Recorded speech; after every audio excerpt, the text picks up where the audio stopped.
कभी लोगों की प्यास बुझाने व धार्मिक आयोजनों में काम आने वाला शिव सागर में स्थित विशालकाय तालाब आज अपनी बदहाली पर आंसू बहा रहा है।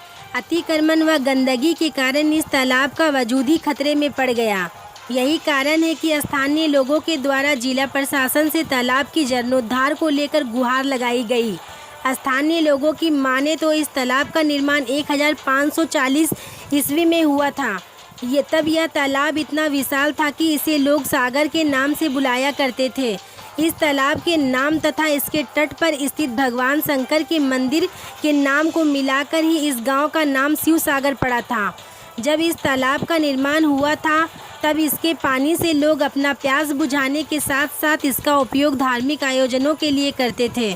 जब शेरशाह सूरी पथ का निर्माण हुआ था तो इसका कुछ हिस्सा इसमें चला गया।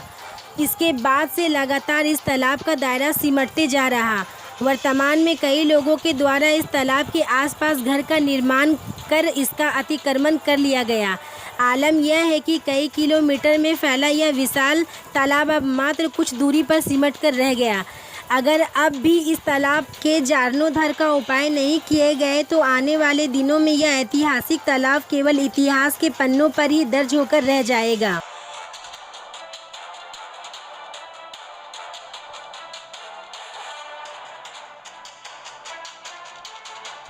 के बारे में कुछ हमको जानकारी दिया जाए। ये पोखरा बहुत प्राचीन और ऐतिहासिक तालाब है और इसी तालाब के नाम पर इस गांव का नाम भी शिव सागर है, जिसमें भगवान शिव का ये जो मंदिर देख रहे हैं आप दोनों तरफ, और ये मंदिर और ये सागर दोनों जोड़कर जो है शिव सागर हुआ। इसकी खुदाई लमसम में 1540 ईस्वी की है और खुदाई होने के बाद जो जीटी रोड पहले बना, जो शेरशाह के समय का, उसी समय ये जो जीटी रोड पुराना वाला बना, ये शेरशाह का जो रोड ये पोखरा में ही बना है। और इसके अगल बगल करीब करीब हमारे शिव सागर के अगल बगल के जितने भी गांव घर हैं वो लमसम में पोखरा की ज़मीन पर बहुत से घर और ये आपको रोड भी है। और कुछ एक लोग जो है कि अतिक्रमण किए हुए हैं। हाँ, कुछ एक लोग जो है कि तालाब के किनारे अतिक्रमण कर लिए हैं। तो इन लोगों का लीगल जो ज़मीन था वो 4 लेन जाने में इन लोगों का ज़मीन का मुआवजा मिल चुका था। उसके बावजूद भी मान लीजिए कुछ एक ज़मीन मान लीजिए जैसे आधा डिसमिल वगैरह बच गया था तो 6 लेन में वो भी पूरी तरह से मुआवजा मकान सहित ज़मीन सहित मुआवजा पा चुके थे।